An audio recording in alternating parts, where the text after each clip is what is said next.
see, we're not yet live on YouTube. Give it a few seconds. All right, I think now we are live on YouTube, so if our friends on YouTube can just confirm that sound is good, that image is good, we can jump in to today's topic, how reincarnation works. Does it work? Were any of us worms in past lives? Well, quick answer, no, but we'll get more into that in the session. Just let's first see that we can hear okay, see okay. So on Facebook it looks all right, and it seems like we're good on YouTube as well. Okay, I got a yes. I don't know if the yes was for asking if we were a worm in a previous incarnation, or if you can see okay or hear okay. Okay, good. So, all right, all good on YouTube, excellent. So I just want to start off, first of all, I'm Gil Shear, Gil or Gilad, whatever's easier for you to say. Before we start off, I'd like to start, as usual, I enjoy this part, I hope you do too, with just a quick introduction. I want to know who's with us, and I want to know also where you're from. We have so far joined us around 100 students, and it's just the beginning, so I'm sure we're getting a double that. But I want to hear and see, actually, where you're from. So please write in the chat your name and where you're from, and it'll be awesome to see this collection from all around the world. In the meantime, I'm opening you guys up here, so I'm looking over here and I'm looking over here. Okay, so let's start seeing where we are from. So we have Tim from Michigan. Hi, Tim, and Alice from Portugal, and Ia from Guatemala, and David from Quebec, and Rose from Nashville, and Siv from Norway, and Sissy from North Carolina, and Lada from North Carolina as well. And we have Margaret from Brazil, and Teddy from Iowa, and Richard from Pittsburgh, and Randy from Nashville. Wow, a lot from Nashville we have. Sorry, Asheville, not Nashville. Anis, we have Teresio from Portugal, and Antonia from Vienna, and Tony from Mombasa, Kenya, and Romina from Denmark. Ooh, hold on, I lost track here. And Anne from Norway, from the Kingdom of Norway, and Tiffany from Kentucky. Hi, Tiffany. And Candace from Kansas, and Abigail from Barcelona in Spain, Azrael from Wales, and, Guru Surada, sorry, I don't know if I read that correctly. Oh, your name is next to it, Stephanie, that's easy. Stephanie living in Spain, and Benny from Sweden, and Melanie from California, and Kelly from North Carolina, and Clarence from Metro Philly, and Roy from Brisbane. G'day Roy, and Ryan from Sri Lanka, Lydia from DC, and Francesco from Long Island, and Anas from Pakistan, and Julian from Sydney, and Jared from California, and Kevin from New Jersey, Noah from Puerto Rico, Karsten from Germany, Roya from Paraguay, and Ilias from the Netherlands, and OO from New Rock, and Mimo, if I said that correctly, from Turkey, and Paul from Holland, and Ruchama from Sydney, and Daya is with us too. And I won't forget Kentucky, don't worry, Kentucky, and Heather from London, wow, and Hogas from Romania, and Lazy from Hong Kong. Lazy is good, actually.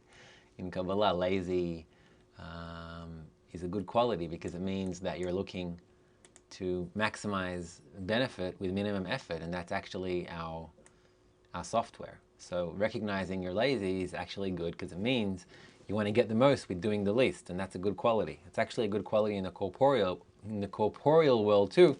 That's what led to all the inventions. Would we have a remote control if we weren't lazy? No, we wouldn't. Automatic doors, cell phones, cars, all these things. Okay, that's not the topic today. The topic is reincarnation, how it works. Do we reincarnate? Do do people become animals? Do men become women? What happens after we die? Do we have past lives? What happens to this body of ours when we die? Is there something eternal that we're part of? And many, many more interesting questions, which we'll try to explain simply, according to the wisdom of Kabbalah. So, just a few more. We have Elle from Minnesota and Jerry from WA, Western Australia, maybe.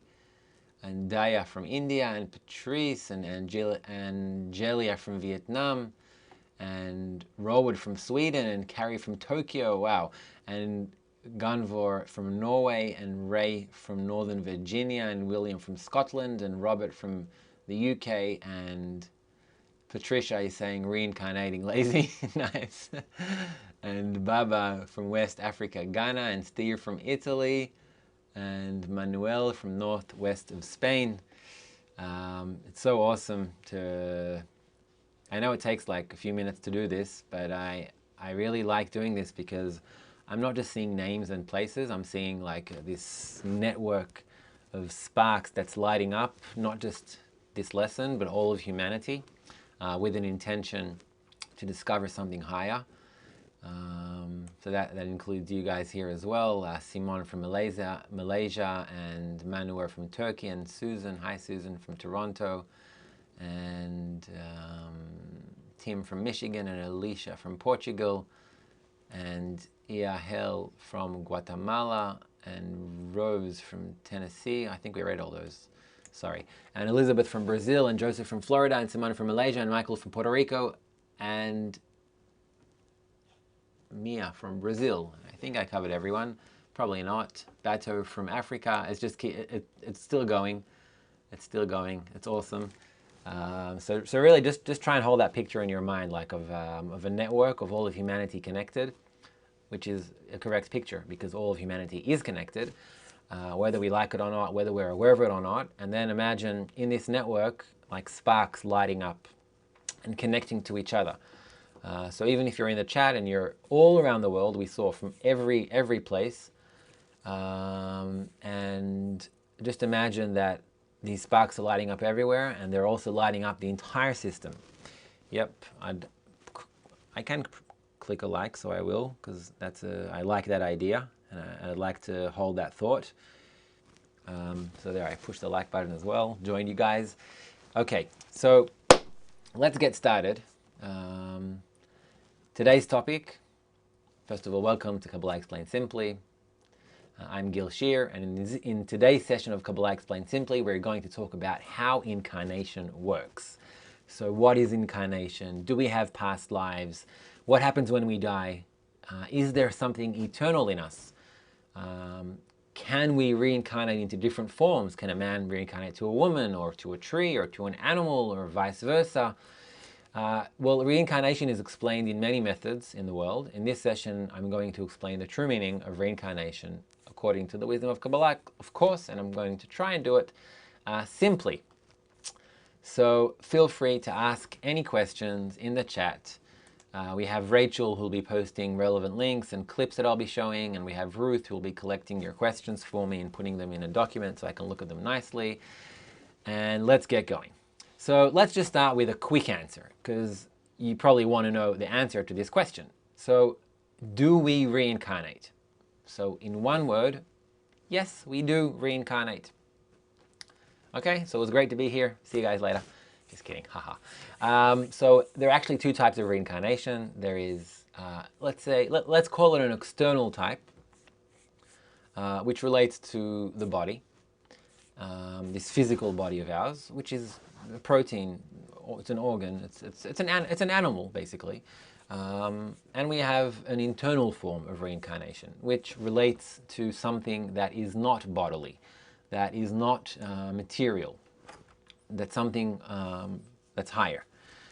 So before we really dive into it, I want to start with showing a clip, a beautiful clip from my teacher, Kabbalist Dr. Michael Lightman. In this clip, it's kind of an introduction to this topic. So let's start off with that, and we'll continue right after. And if you have questions while watching the clip, just type them in the chat and we'll collect them all.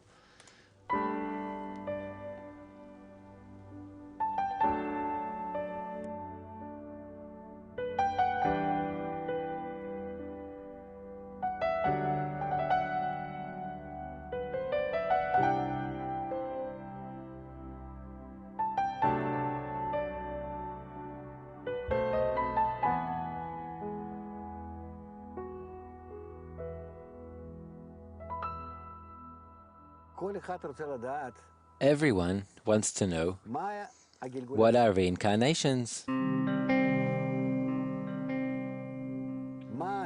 What was I, who was I, in previous incarnations, in previous life? Will I reincarnate? People think they used to be either a tree, or an animal, or certain human beings, and each one imagines himself as he was something great. A person doesn't agree with the fact that he lives and that his life just comes to an end.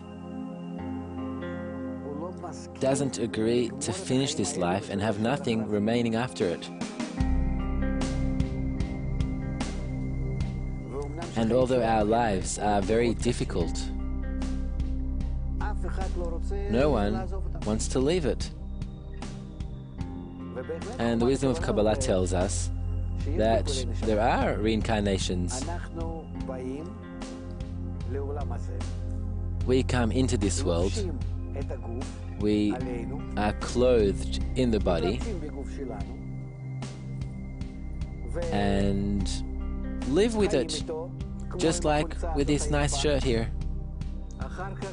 And then we throw it to the laundry.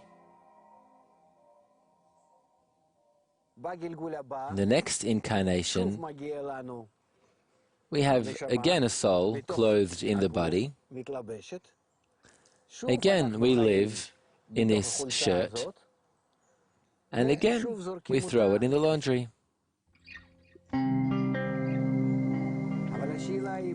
But the question is, what are all of those reincarnations for? Even though they exist, and even if I know about them, what remains in me? The I is not the shirt. The I is the internality of the shirt. That is the soul.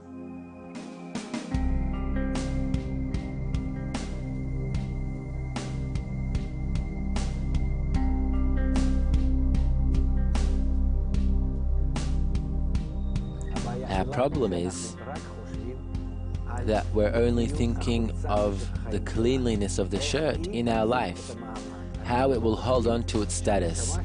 But we're not thinking about the fact that our soul is reclothed and clothed over and over again into these bodies to reach something, to achieve something. To that we have no connection, and that is the problem. There, inside, that is what is important, more important than the shirt itself. So let's talk about that. Let's take care of that. So, from all of these reincarnations, we'll have a good result.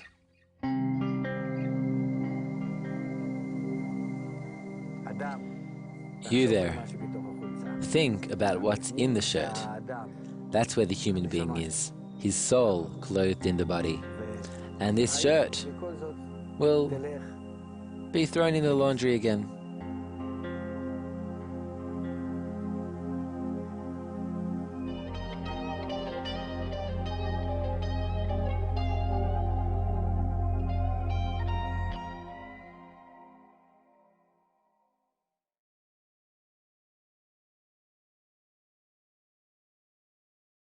Okay, so as simple as changing a shirt.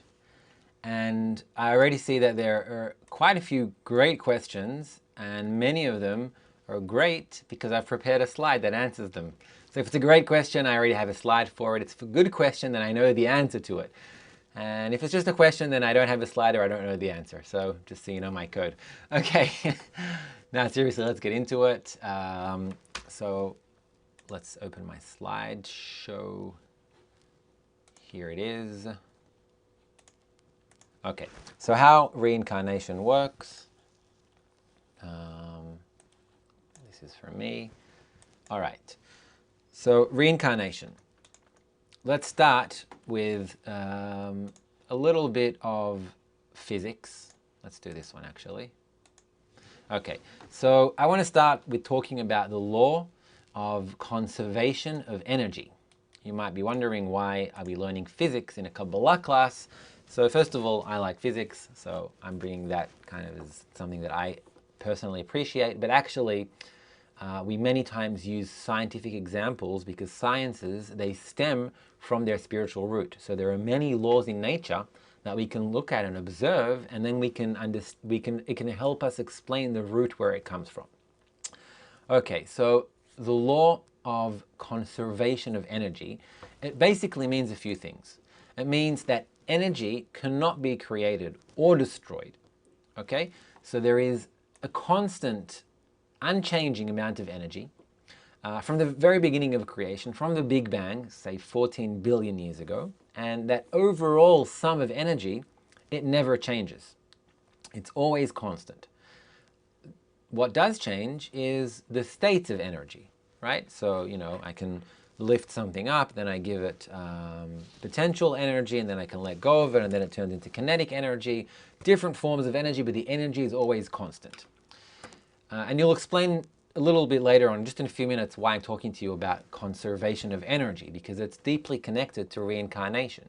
Because there's also a conservation of energy with respect to reincarnation. So let's keep going. So we can exchange energy with surroundings, right? So the total energy is constant, but you can take an apple, which has energy in it, you can eat it, and then you're transferring through a process energy to your body. Plants absorb energy from sun, from water. So the energy is constant, but it's moving around, right? You can exchange it with the surroundings. And the last point, matter is energy. E equals mc squared basically means that E, energy, equals mass of anything times the speed of light to the power of 2. So any mass has energy to it, including this physical body of ours. So this physical body has energy to it.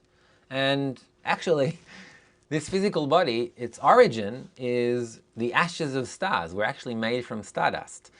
It's crazy to think about it, but you know, stars throughout billions of years, then in the Big Bang there were only like two elements were forged, hydrogen and helium, I think, and then that was it. And then over billions of years, when stars exploded into the supernovas, then due to the heat and the integration of different of these elements, then they forged the elements we know today, all the different elements from the periodic table, at least besides the artificial ones. So simply, there's really, if you think about it, everything physical in the world is just some kind of stardust. You know, stars exploded, forged these chemicals came together, evolved into living forms. We won't talk about how life evolved, that's a totally different story. Fascinating as well, but not for today's session. And basically, everything, the still, the vegetative, and the animate, and when I say the animate, the animals, then I'm also including the human body, the body of the humans, because in terms of, you know, physically, we're 99.9, I think, percent identical to some apes. We have a fundamental difference, but it's not on the physical level. I mean, it's also on the physical level, but that's not the big difference. The big difference is on a different level completely. But we'll get to that too. So just to kind of summarize this, so there's a conservation of energy. It cannot be created or destroyed. You can exchange it with your surroundings, and all of matter in this world is energy, right? Let's keep going. So let's talk about now about reincarnation, and we'll see how it connects. So I mentioned in the beginning that there are two forms of reincarnation. You could say that there's external reincarnation, which basically means that this body of ours lives and dies, and it's reborn. And what's reborn actually isn't the body, the physical body. it decomposes, it rots into the ground, and again, the energy is conserved. The atoms become part of whatever, and then it becomes nutrients for the land or for insects, etc. So there's no reincarnation of the physical part of us that dies, but there is something in us which is connected to the internal reincarnation that comes back again in another body. So you live, you die, and you're reborn. Now humans do reincarnate and animals don't reincarnate. And this stems from a fundamental difference that is unique to human beings. Actually, the vegetative and the animals, all the animals besides human beings, they share a quality that they're already corrected, you could say. They don't need, they have nothing that's broken in them, nothing that's corrupted. Unlike human beings that have something corrupted in them, and it's there for a certain purpose. It's there for human beings to be able to reach independence. Why did I go back? Sorry. Like we said about conservation, so there is also conservation of form. So a female will always reincarnate into a female body, a male will always reincarnate into a male body, and it will always be a human. You can never incarnate into vegetative, or into other animals. Like you can't reincarnate as a dog, or like I opened the session, no, you were not a worm in your previous life, nor will you incarnate into a worm, so no worries. You'll always reincarnate into a human physical body. Okay, so this is about external reincarnation. Our body is simply a biological container. So think of it just like in the clip we saw with Rav Lightman. The physical body is like a shirt, and a shirt you can take off, put another one. That doesn't really make a difference. It's not a big deal. What's inside is what counts. What's inside this biological container. By the way, that's why Kabbalists don't make too much of a big deal out of death, because it's like, trimming your hair. You're not crying over a lower level that is discontinuing. It's a lower level. So if you attain spirituality, then the physical body changing is not a big deal. You're connected already to a system that is above time and space, and each person has the potential to be able to reach that state. So all this body is a biological container, and Bala Sulam, who's the greatest Kabbalist of the 20th century, just to give an example, sometimes there's like this mysticism, you should be buried in here or there in a sacred place. When Bala Sulam was asked, when you die, where should we bury you? And he replied, I don't care where you throw my bag of bones. It was like a blunt answer, even surprising to many people, but he treated it very simply. This is a bag of bones. I don't care where it's buried. It's meaningless, basically. So spiritual is not clothed in any material object. So you can have transplants, you can even put an artificial heart, probably other limbs. You can basically replace all of the organs in your body, and it has no effect on spirituality, because the spiritual does not clothe in physical atoms. All right? So if you change your heart, if you have to do a transplant, or if you change limbs, or if you change anything basically, then it has no effect on spirituality whatsoever.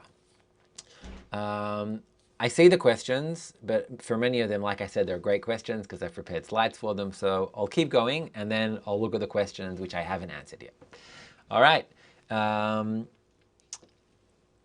forgot to say at the beginning what I usually say, that if you can like or share or subscribe, then that would be great, because that can indicate to Facebook and YouTube that you like this session, that it's a good session, and then Facebook and YouTube will show it to more people, and then they can join us too and learn about reincarnation. So better late than never. So if you enjoy this session and previous sessions, then I would appreciate it if you click that share button, that like button, maybe invite in the share other people to watch this session. Okay, so back to reincarnation. So like I said, the spiritual is not clothed in any material. You can do transplants, etc.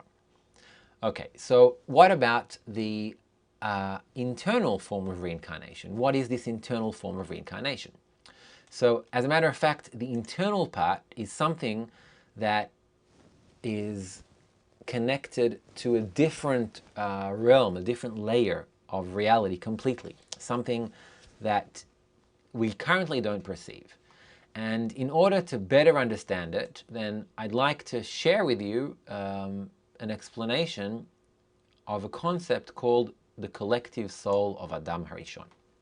So I know many of you have already been exposed to this, have heard about this, but you can never hear it too many times. And today I'm going to add a little more detail than I usually add, just a tiny bit more.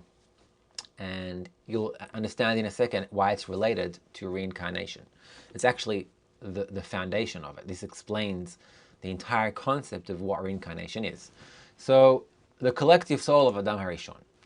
So it goes like this. Before there was time, before the Big Bang, before there was space, there was just a thought of creation, an upper force that is a force of love that wanted to do good, and it created something opposite of it. It's a force of ultimate giving, so it created a force of ultimate receiving, so it can give to it. And during that process, there were created 125 degrees, each clothed in 5 spiritual worlds, Ak, Atzilut, Bria, Yetzira, Asiya, Ak, Adam, Kadmon. And each one of these 5 spiritual worlds also have 5 worlds in them, and they have 5 worlds in them. 5 to the power of 3 is 125. Doesn't matter though, don't worry about it. So there's 125 degrees here, and in the world of Atzilut, then there was a soul of Adam HaRishon created. Now this soul, imagine, close your eyes for a sec, imagine that you're back in the womb, right? That you're nurtured, you're covered in this warmth and this loving, infinite energy of your host, of your mom, of your mother. And before you can even raise a deficiency for something, you're immediately fulfilled. You're connected with the umbilical cord to her. You're receiving nutrients and nourishment before you can even think of them or ask them. You're just in a state of perfection, right? So that actually is similar to the state of the soul of Adam HaRishon. It's a state of ultimate perfection, of complete harmony between the creating force, the force of bestowal, and the created force, the force of reception. And it's in the soul of Adam HaRishon.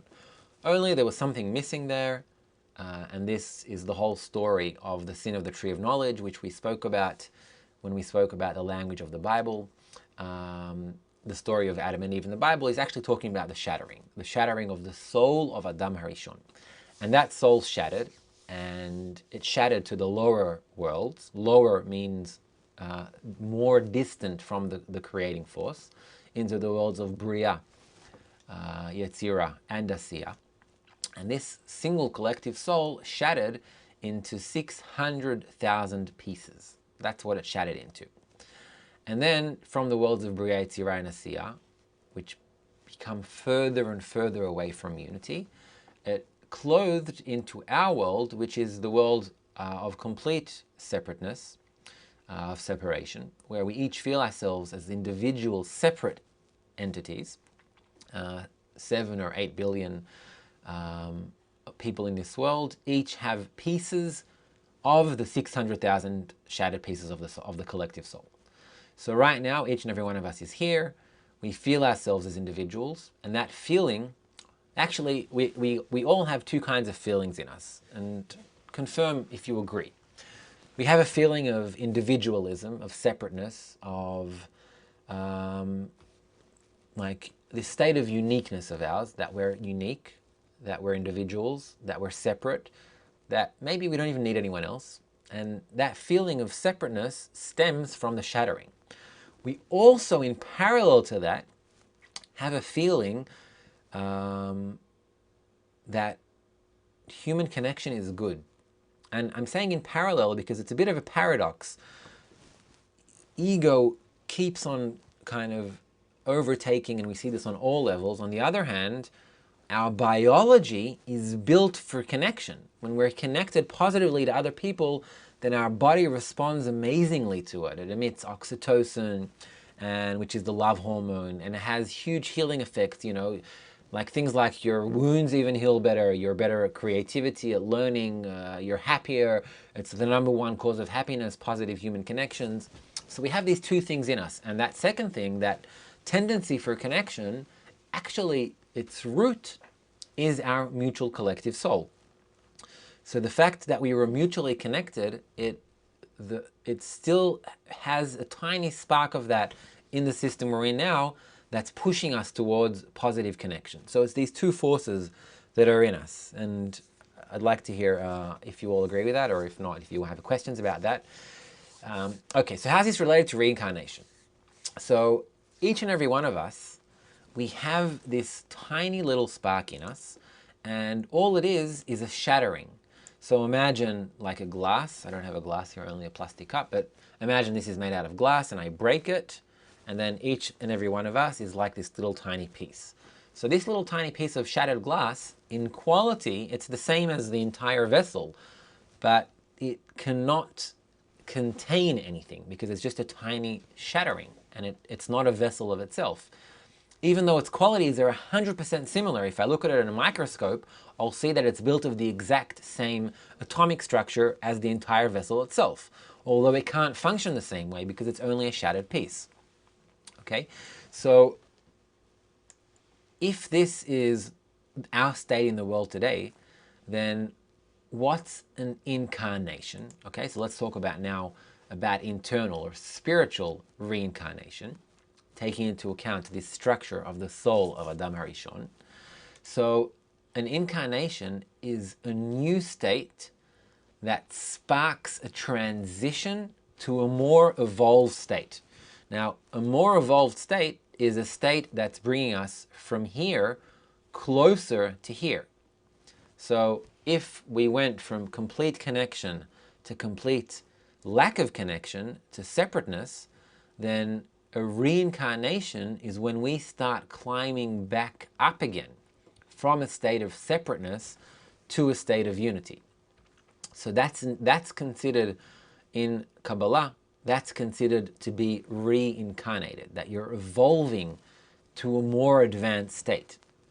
Now, the soul, it exists outside each and every one of us in its corrected state. And that corrected state is that same state of the soul of Adam HaRishon, right? So this is where your soul actually is. Your soul isn't here or here or here. You cannot contain a soul with a spark. A soul is the interaction of the vessel and the light. That's how a soul is formed. So your soul is actually up here. So it's already in its corrected state. It's already in existence, only we don't feel it. So when light from that corrected state hits the vessel, hits that spark, and by doing it evolves it, builds it into a vessel, and this is done through a mechanism called masach, which is a screen, and or choser, which is returning light. That state is called reincarnation. Okay? You can also look at it as a transition between spiritual degrees. So every one of those 125 degrees that you rise, you could call that a reincarnation. It's like it's birth of something new. So just like on the physical level, you have a body that lives and dies and is reborn again, and that's called reincarnation on the still level, on the external level. So in spirituality, the evolution rising constantly higher and higher on spiritual degrees, that is being reincarnated, that is being reborn. And every spiritual degree you rise of those 125 degrees is birth. And that's why it's called a reincarnation. Okay, what else? This is an interesting one. I especially like this one. Every reincarnation lifts the entire network that we are in. Okay, so I want to try and illustrate this. Let's see if I can. Wait a minute. Ooh, hold on, I lost that. Okay, so what do I mean by that? So let's say, if I can draw a circle here. Yes, we have shapes, great. Okay, so let's say I have a circle. How does this work? Okay, great, a circle. And let's say this is the collective soul, right? And in this collective soul, we have a bunch of sparks.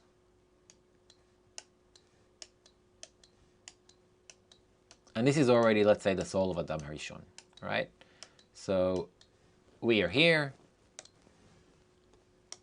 Let's say this is this world, and this is the collective soul, the soul of Adam HaRishon.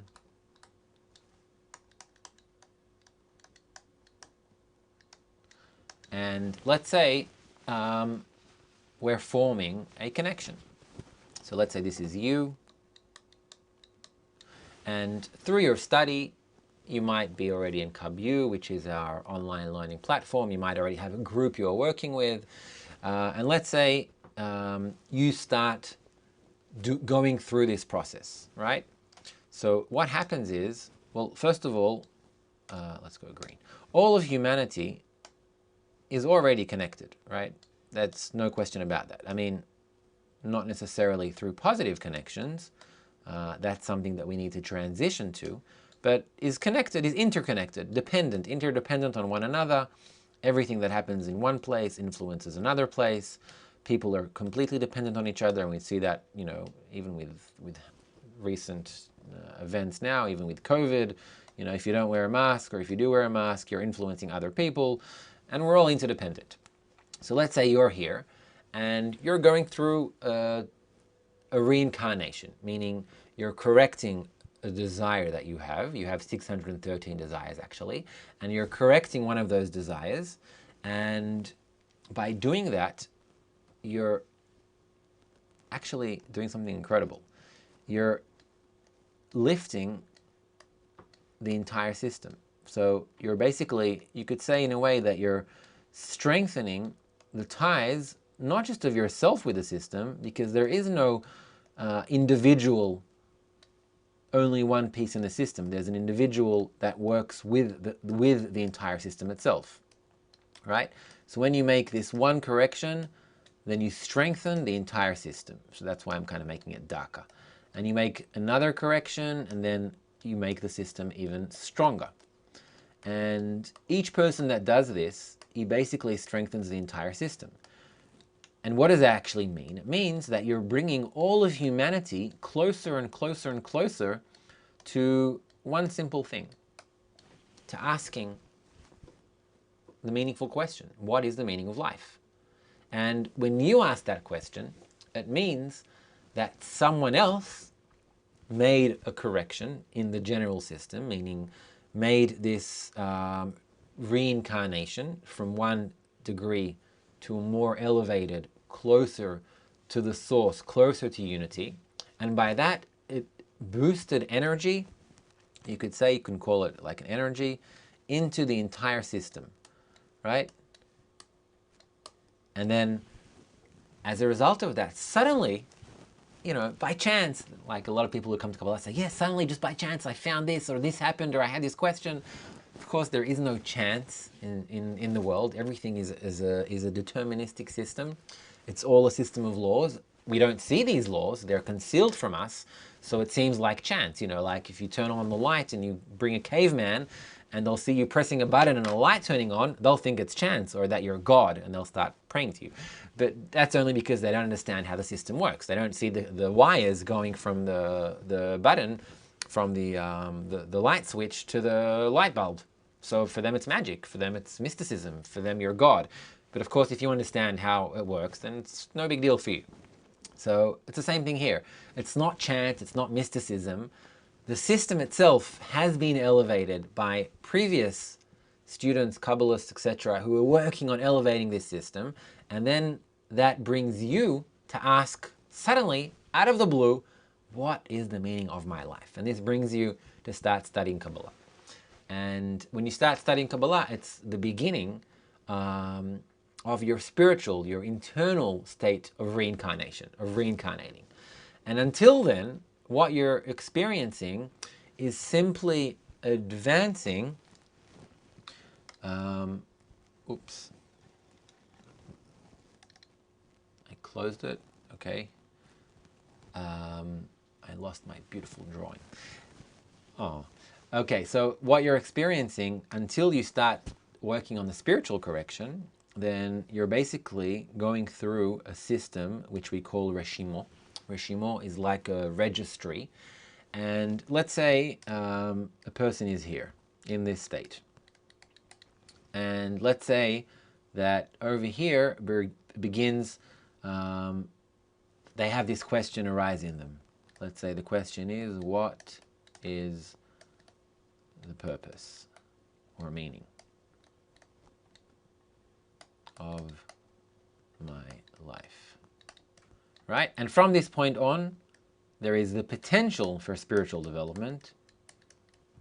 Not everyone fulfills this potential. Some people have to reincarnate again and go through an entire life and experience sufferings and pain, etc., until they start realizing that they have to find an answer to this question. That's called, by the way, the path of suffering.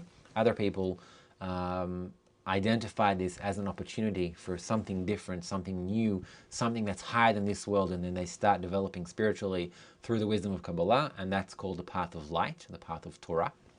And until this question awakens, then there is like a registry that a person has to go through. It's called reshimot. Reshimot.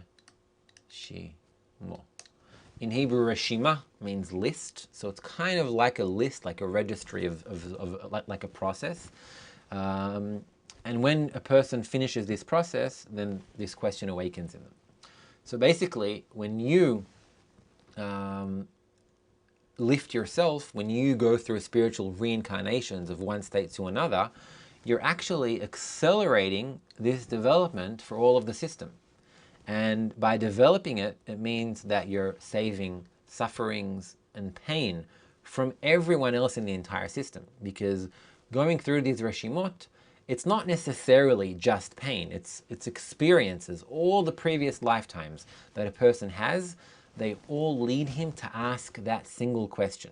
And along those lifetimes, yes, there is a lot of painful experiences on the individual and on the collective level, or all of humanity, world wars, sufferings, poverty, hunger, etc. All of these things is nature pushing humanity towards evolution. And sometimes it's painful and we don't understand it and we can't even justify it. But it's a closed system of forces that develops that way.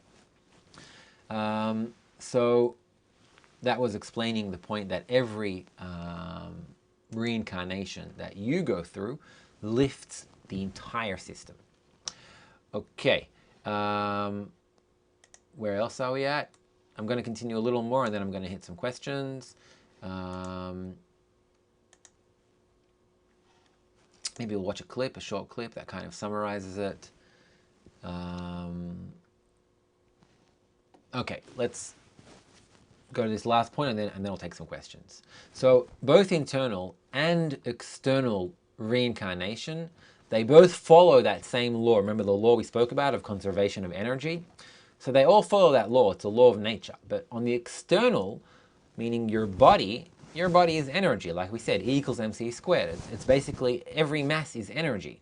So on the external level, it's conserving some kind of corporeal matter. And then it's the same for the still, for a vegetative. You know, if a plant dies, if you pull it out of the ground, then it kind of doesn't really, it decomposes, I guess, and it rots and it spreads minerals to the ground, and the atoms, they go back to the earth, and they basically, the energy is kept. The physical energy is kept. And it's the same with rocks. You know, minerals are formed over millions of years and they change form, etc. And it's the same with plants, like I said. And it's the same with animals, that are animals including this physical body that dies, is buried in the ground, and then it shifts form, decomposes, becomes part of the land, etc., etc., etc.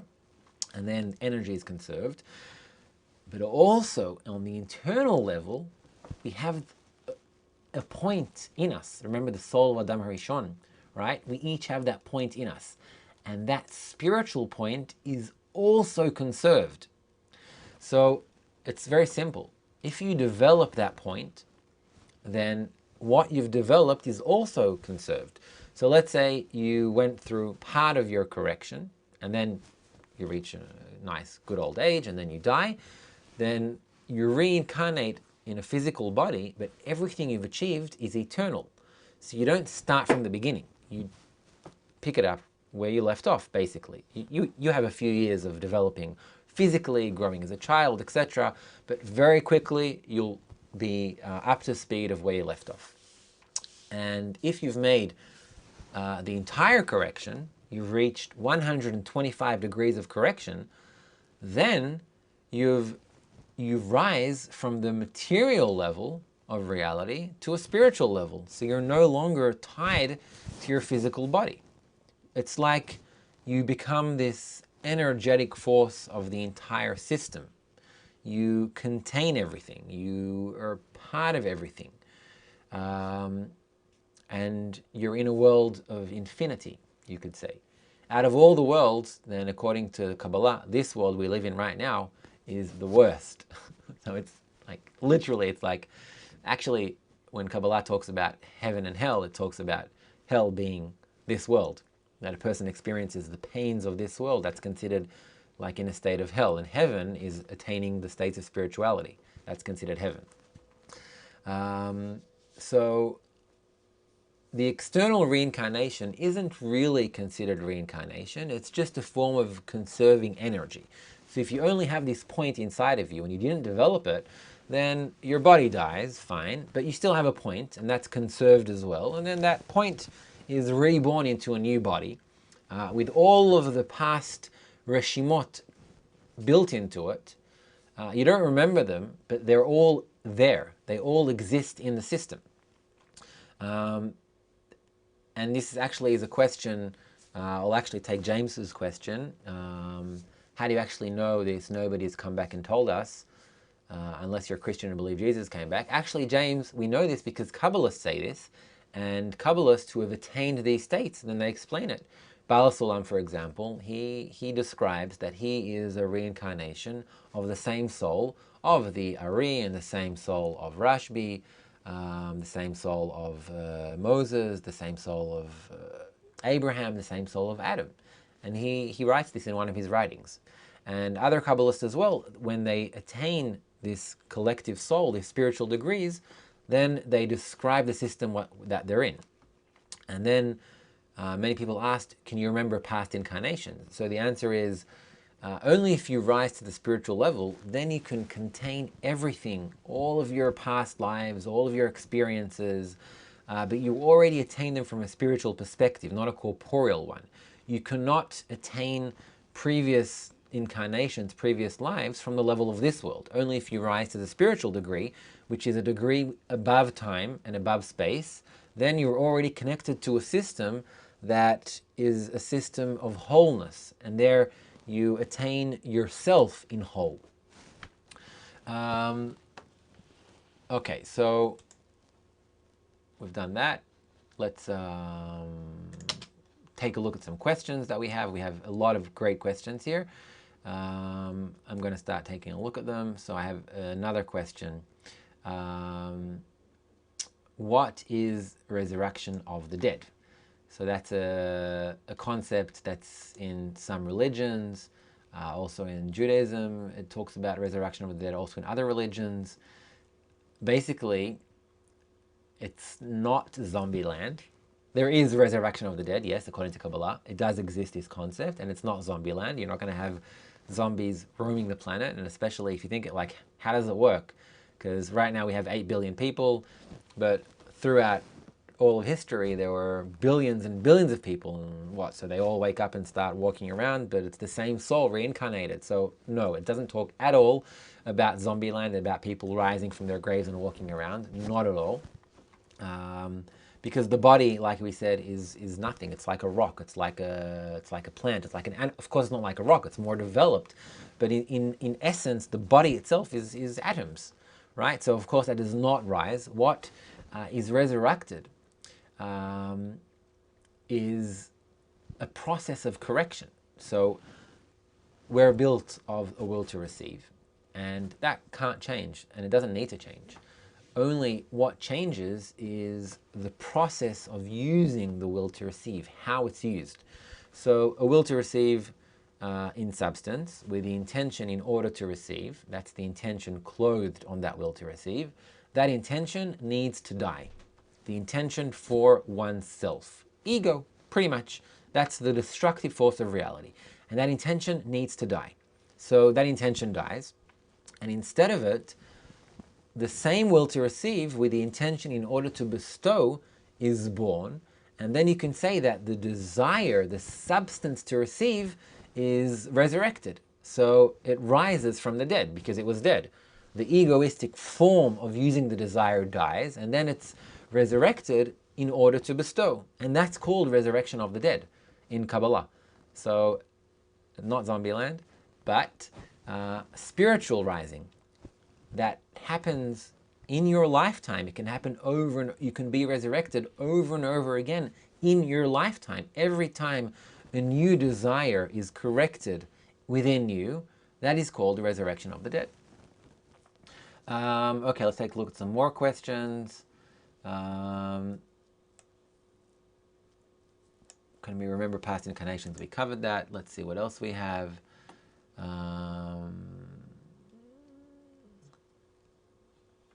Okay. Is this point chooses his new body? A question from Mia. So that does this point choose a new body that it reincarnates into? You could say in a way, yes. You could say in a way. So like I explained before, there is a process of neshamot that this spark needs to go through before it awakens to ask the meaning of life. There are ways to accelerate it, and what we're doing here is a way to accelerate it in the entire system. That's why we try and spread the wisdom of Kabbalah as broadly as possible to as many people as possible, not just for the people that it awakens, but also for the entire system of humanity.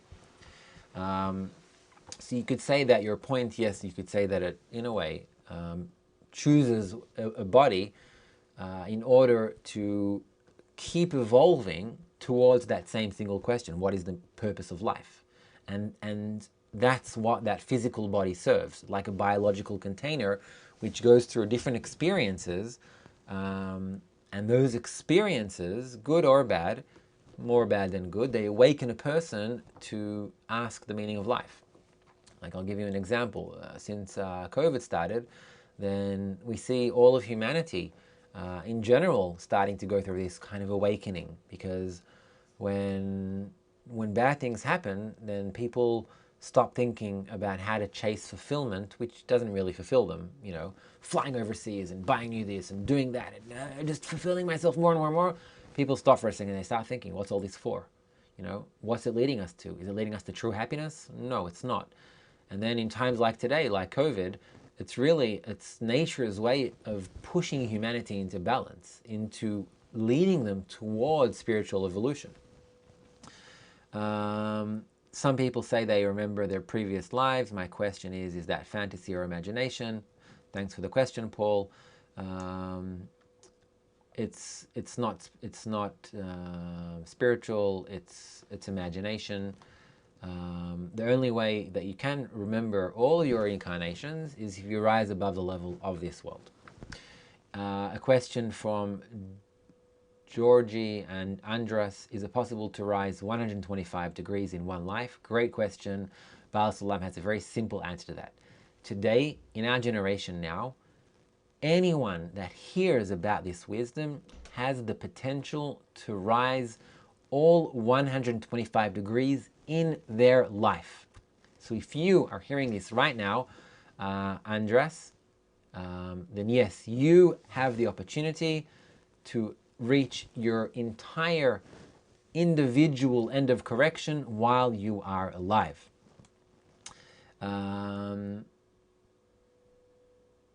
Okay, Lee Kelso is asking about the Hebrew word of gilgul neshamot, rolling souls. Literally, gilgul comes from the word galgal, which is like a wheel, and actually refers to a cycle, like a wheel goes in cycles, and reincarnations are also cycles. They're constant cycles. Let's maybe look at the board. There are constant cycles of a simple process, and the simple process is like this.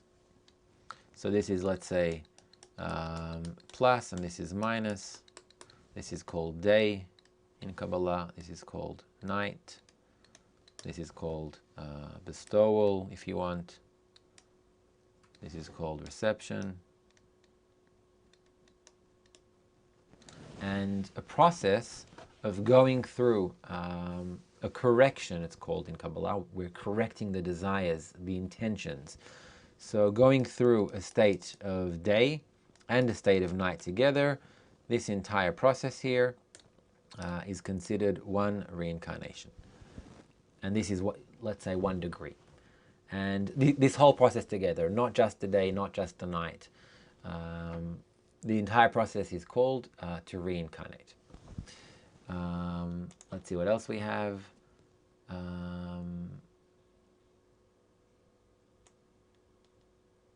Is there personal consciousness in infinity? Kerry is asking. That's a question.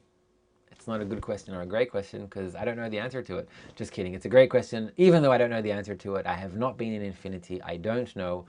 What I heard from my teacher is that, my teacher, Kabbalist Dr. Michael Lattman, is that a person, that feeling that each and every one of us have, you too, Carrie, that you're unique, right? We all have that feeling in us, this feeling of uniqueness, that we're special. And that feeling is correct because you are special and you are unique, Carrie. And there is no one in all of the world that is like you. No one. And there has never been throughout all generations, throughout thousands and thousands of years of humanity, hundreds of thousands of years, there has been no one like you, Carrie. And that feeling stems from the fact that our root is the Creator, this force of bestowal, and He is one and unique. And that's why we also feel one and unique. And this feeling is kept throughout correction. So when a person rises to the collective soul, to the soul of Adam HaRishon, they don't disappear, lose themselves. They find their unique role in the entire system.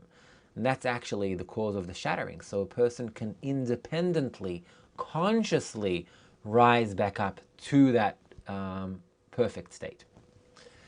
Let's see what else.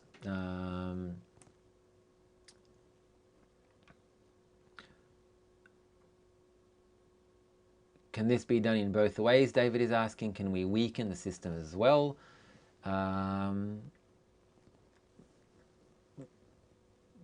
There is only advancement in spirituality. You can never go back. I think David's referring to what I said before, that when every reincarnation a person goes through, every correction of a desire from in order to receive to in order to bestow, it lifts the entire system. You can never go back in spirituality. There's only going forward. Sometimes it seems like it's going back. That's actually that state of night, but it's really an opportunity, a call for higher potential, higher level of development. There is also a concept of drilling a hole in the boat that you're in, but really it depends on what degree you're in. You know, like how much damage can a child do, you know, to his toys? And if he does damage, is it a big deal? It's not a big deal. They're a child, they're learning. So it's, you could say, similar in spirituality. The more you advance, the more impact you can have on the system, for good or for bad. But alongside with that, the system is revealed to you that you can't harm it. You cannot harm the system that's revealed to you. You know, it's like you cannot, in sound mind, put your hand in fire for no reason. You know, you would do it if some life is, you're being threatened and being forced to do it, or for some or if you're crazy. But if you have a sound mind, there is no way that you would put your hand against the law of nature into fire. So it's the same here. As you evolve, the system becomes revealed to you, and you can't harm it. Okay, let's keep going. Wow, there are so many great questions. Maybe we're almost out of time. Maybe we'll have another session on this next week.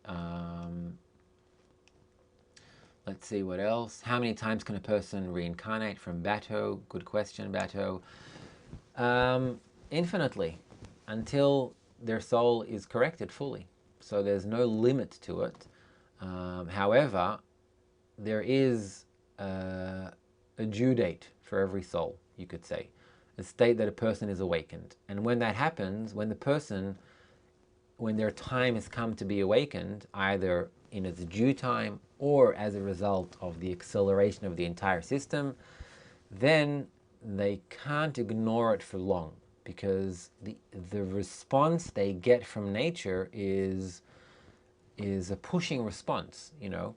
So, like again, like with kids, if a kid is small and not mature enough, then you won't expect them to maybe clear the table after themselves, you know, a 3-year-old.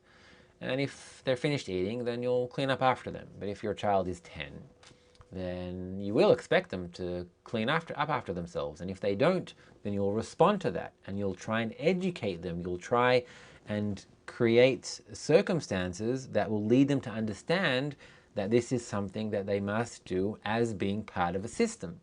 And this is also how it works in spirituality.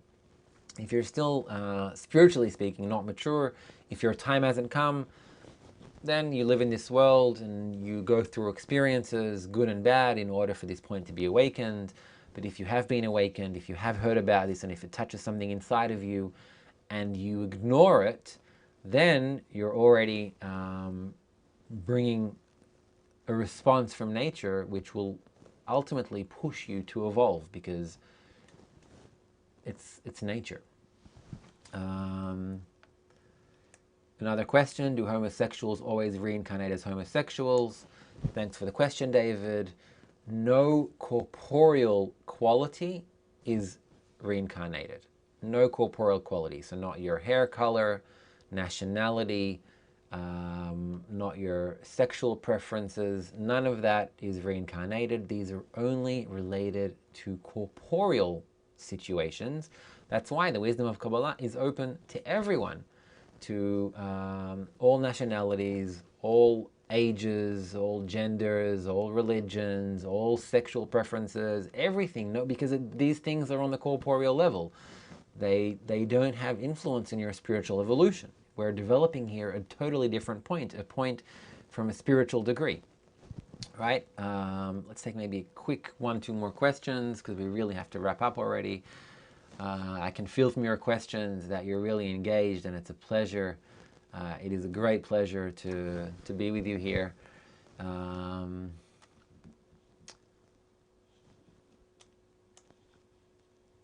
question from, let's see, someone that we didn't take yet. Sue, do we reincarnate as a baby and begin again? Good question, Sue. So if you still have not started developing your point at all, then yes, your body dies and you're reborn again. Start from the beginning.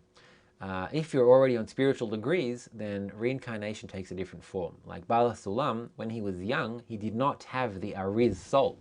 I mentioned before that Bala Sulam, Kabbalist Rav Yehuda Ashlag, who was the greatest Kabbalist of the previous century and one of the greatest Kabbalists of all generations, he said that he was the incarnation of the Ari, of Rashbi, of Moses, Abraham, Adam. And when he was young, he wasn't their incarnation. But as he started rising spiritually, he attained the states of these Kabbalists, and then he reincarnated as them. So once the soul begins to evolve, then you can become one with all of these great Kabbalists that have previously incarnated, corrected the entire system. A question from Francisco, does the personality, I guess, person survive death? It's when a person reaches the end of correction, they rise above the level of this world, they become part of the spiritual system. So yes, you could say they rise above life and death, which are simply clothings, like we saw in the beginning, of like changing a shirt. That's not the true substance. That's just a biological container. So reaching the end of one's individual correction, yes, they also rise above the limitations of this world, like life and death.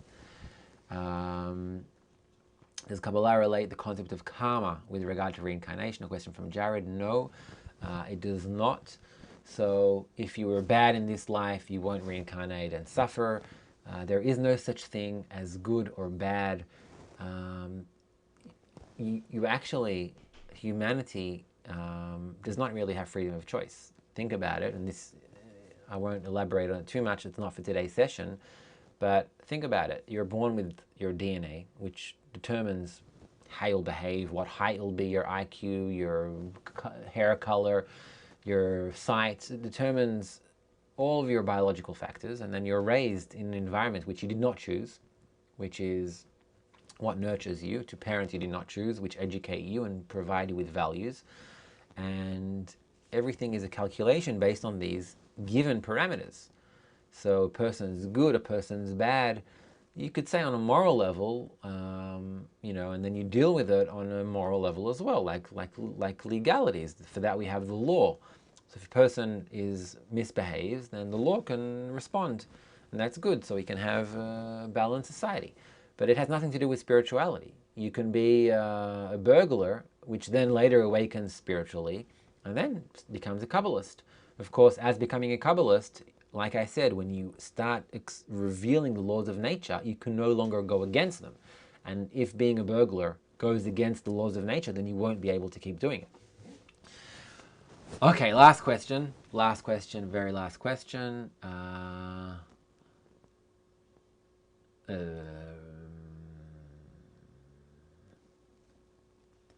Okay, let's take one more question. I'm looking for someone that hasn't asked yet. Wow, there are so many.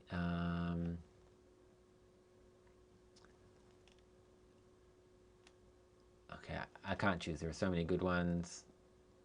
How does consciousness fit into the reincarnation process? Okay, that's a great question from Jared.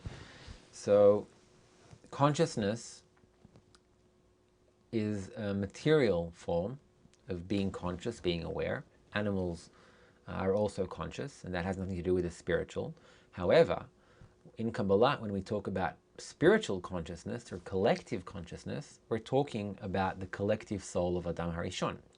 And that is completely connected to the reincarnation process. You could say every level of being more spiritually conscious, of being closer to the source, of reconnecting to the soul of Adam HaRishon, which is a reincarnation, is a higher level of consciousness. So you could say in that way they're absolutely linked. So we have tons of more questions. I guess we'll do another session next week about this, because I don't want to miss out on these great questions. So if you're watching this now, or if you're watching this later on, tomorrow or the day after on YouTube, then please write your additional questions in the chat. And if there are enough questions, the next week on the 2nd of August, we'll do another session, just Q&A about reincarnation, because there are a lot of really great questions here. And I think, that will conclude today. So if you enjoyed the session, please click the like button. Please click the share button, the subscribe button. Like I said, it helps spread this further. It helps signal to social media that you enjoy this, and maybe other people will enjoy it too. So that would be much appreciated if you can do that.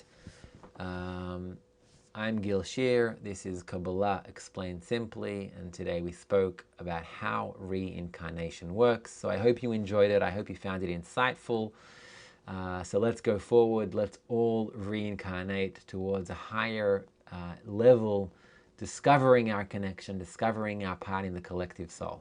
It was great to be here. Thank you all very much. Bye-bye.